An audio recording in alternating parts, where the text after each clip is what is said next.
विगत केही समयदेखि बढिरहेको उत्तौलो गर्मी, त्यसमाथि हिजो गयो राति र आज गएको राति 2 दिन निरन्तर पानी पर्यो रातिको समयमा। यो वर्षाले गर्मीमा थोरै शीतलता प्रदान गरेको छ। वर्षा बिदा भएसँगै अहिलेको यो खुल्ला मौसम, बिहानको मौसम, मुर्गिया बजार मेरै घरको छतबाट खिचिएको तस्बिर, यो शीतलता पाएको महसुस तपाईहरु सबै सामुन्ने बाँड्न चाहे।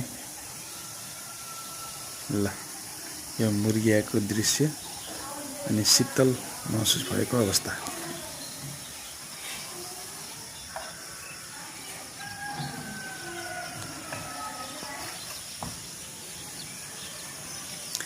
पानी परेपछिको आकाश खोले झैं भनेको यही होला।